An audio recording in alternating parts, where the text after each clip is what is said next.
Doctor మాదిన వెంటనపేట్ YouTube ఛానల్కు స్వాగతం.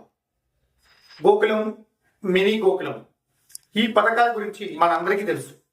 5 సంవత్సరాల క్రితం ఈ పథకం ఉండేది. మళ్ళీ ఇప్పుడు మన ఆంధ్రప్రదేశ్ రాష్ట్ర ప్రభుత్వం రైతులకు లబ్ధి చేకూర్చేందుకు ముఖ్యంగా పాడి పశువులు, గొర్రెలు, మేకలు, కోళ్లు పెంపకందారుల కోసం షెడ్ల నిర్మాణానికి గ్రామీణ ఉపాధి హామీ పథకం ద్వారా భారీ రాయితీతో మళ్ళీ ఈ పథకాన్ని ప్రవేశపెట్టింది. మరి ఈ పథకంలో ఏ రకపు షెడ్లకు ఎంత యూనిట్ కాస్ట్ ఉంది, ఎంత రాయితీ ఇస్తున్నారు, లబ్ధిదారుల ఎంపిక ఎలా, దీంట్లో నిబంధనలు ఏమిటి అనేది మనం ఈరోజు తెలుసుకుందాం. పాడి పశువులకు సంబంధించి 2, 4, 6 ఆవుల షెడ్ నిర్మాణానికి 90% రాయితీతో ఇప్పుడు ఈ యూనిట్ను మంజూరు చేస్తున్నారు. 2 ఆవులు ఉన్న వారికి షెడ్ నిర్మాణం కోసం యూనిట్ ఖరీదు 1,15,000 రూపాయలకు గాను ఉపాధి హామీ పథకం ద్వారా 90% రాయితీ అంటే 1,03,500 రూపాయలు రాయితీ ఇస్తారు. రైతు తన వాటాగా కేవలం 11,500 రూపాయలు చెల్లిస్తే చాలు. ఇక 4 ఆవుల షెడ్ కోసం 1,85,000 యూనిట్ ఖరీదుకు గాను 1,66,500 రాయితీ వస్తుంది. రైతులు కేవలం 18,500 రూపాయలు చెల్లిస్తే చాలు. ఇక 6 పాడి పశువులు ఉన్నవారు ఈ షెడ్ యూనిట్ ఖరీదు 2,30,000 రూపాయలకు గాను 2,07,000 రూపాయల రాయితీని పొందొచ్చు. రైతు కేవలం 23,000 రూపాయలు కడితే చాలు.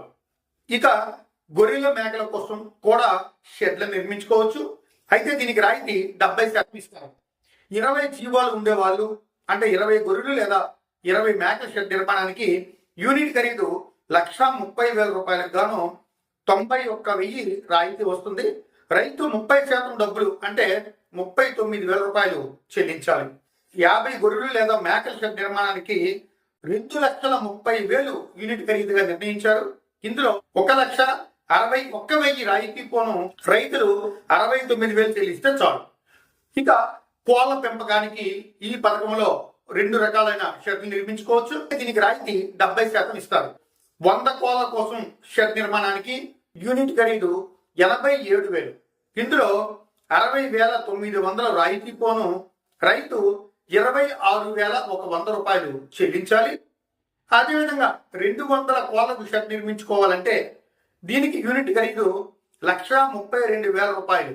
దీంట్లో 92,400 రూపాయలు రాయితీ వస్తుంది. రైతు 39,600 రూపాయలు చెల్లిస్తే చాలు. ఈ పథకానికి ఉన్న ముఖ్యమైన నిబంధనలు ఏమిటంటే జాబ్ కార్డు తప్పకుండా ఉండాలి. ఒక కుటుంబానికి 1 యూనిట్ మాత్రమే మంజూరు చేస్తారు. అదేవిధంగా షెడ్ ను తన సొంత స్థలంలోనే నిర్మించుకోవాలి. లబ్ధిదారుల ఎంపిక అనేది పశుసంవర్ధక శాఖ రూపొందించిన నిబంధనల మేర గ్రామ సభ తీర్మానంతో కమిటీ ద్వారా పశుసంవర్ధక శాఖ ఈ లబ్ధిదారుని ఎంపిక చేస్తుంది. అదేవిధంగా ఈ యూనిట్ శాంక్షన్ మరియు ఎగ్జిక్యూషన్ అనేది MGNREGS స్టాఫ్ చేస్తారు. ఇక దీనికి ఎవరు అర్హులు అంటే షెడ్యూల్ క్యాస్ట్, షెడ్యూల్ ట్రైబ్స్, సంసార జాతులు, డీనోటిఫైడ్ తెగలు, BPL కుటుంబాలు ఇక్కడ నేను చూపిస్తున్నట్లుగా వీళ్ళందరూ అర్హులు. అయితే ఇక్కడ పేర్కొన్న వారు ఎవరు కూడా అర్హులు లేనట్లయితే అక్కడ సన్నకారు, చిన్నకారు రైతులు కూడా ఈ షెడ్ నిర్మాణానికి అర్హులు. కాబట్టి రైతు సోదరులు ఇప్పుడు వచ్చిన ఈ సువర్ణ అవకాశాన్ని వినియోగించుకుని మీ పాడి పశువులకు, గొర్రెలకు, మేకలకు మంచి వసతి సౌకర్యాన్ని కల్పించి అధిక లాభాలు పొందడానికి ఒక అవకాశం. కాబట్టి వీటిని సద్వినియోగం చేసుకోవాల్సిందిగా కోరుకుంటూ మళ్ళీ మా డిపార్ట్మెంట్ మార్గదర్శకాలు వచ్చిన తర్వాత ఏమైనా కొత్త విషయాలు ఉంటే మళ్ళీ ఇంకో వీడియోలో చర్చించుకున్నాం. అంతవరకు సెలవు. మీ డాక్టర్ మాదిన ప్రసాద్.